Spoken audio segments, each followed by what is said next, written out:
അല്ല ആരിത് വന്നാ എവിടെ ആയിരുന്നു എന്നായിരിക്കും എന്നോട് ആദ്യം നിങ്ങൾ ചോദിക്കാൻ ഉദ്ദേശിക്കുന്നത് എനിക്കറിയാം. കാരണം അന്ന് നിങ്ങളെ ഫ്രൂട്ട്സ് കട്ട് ചെയ്തിട്ട് ഞാനാണ്.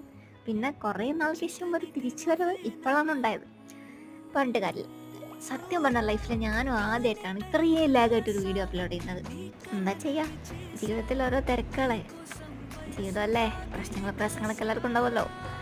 അപ്പോൾ ബൈ ദ ബൈ സമയങ്ങളെ നമുക്ക് കാര്യത്തിലേക്ക് കിടക്കാം. അപ്പോൾ നമ്മളന്ന് ഫ്രൂട്ട്സ് കട്ട് ചെയ്ത് അന്ന് ഇവിടെ ഇരിപ്പാണല്ലേ, അതൊക്കെ തട്ടിട്ട് കളഞ്ഞേക്ക്, നമുക്ക് പുതിയ ഉണ്ടാക്കാം. കാരണം അത്രയും പഴക്കമുണ്ടാവും. അപ്പോൾ എന്തായാലും റിസ്ക് എടുക്കണ്ട. നമുക്ക് ആദ്യം ഇതിനു വേണ്ടി ആവശ്യമുള്ളത് സഫോളാൻ്റെ ഹണിയാണ്. ഞാൻ ഇവിടെ എടുത്തുള്ള സഫോളാൻ്റെ ഹണിയാണ്. നമുക്ക് ഇഷ്ടമുള്ള ഏത് ഹണി വേണേലും എടുക്കാം. പിന്നെ കുറേ കാലം കഴിഞ്ഞ് തിരിച്ച് വരുന്നതുകൊണ്ടും പിന്നെ മാത്രമല്ല ഒരു വീഡിയോ എടുക്കുമ്പോൾ സ്ലോ മോഷൻ നമുക്ക് മസ്റ്റാണല്ലോ. അതുകൊണ്ട് ഞാനിവിടെ സ്ലോ മോഷനിൽ ഒഴിക്കുന്നുണ്ട്. നിങ്ങൾ വേണമെങ്കിൽ പെട്ടെന്ന് വെച്ചോ, കാര്യം പെട്ടെന്ന് തീർക്കുക. കാരണം വീഡിയോ തന്നെ അപ്ലോഡ് ചെയ്ത് എത്ര ലേറ്റായി. പിന്നെ ഒരിക്കലും കൂടെ ലേറ്റ് ആയാൽ പിന്നെ ഇന്നൊന്നും കൊണ്ട് എത്തൂല. അപ്പോൾ എന്തായാലും തേനൊക്കെ ഒഴിച്ച് സെറ്റാക്കി വെച്ചോ, ബാക്കി ഇപ്പോൾ പറഞ്ഞുതരാം.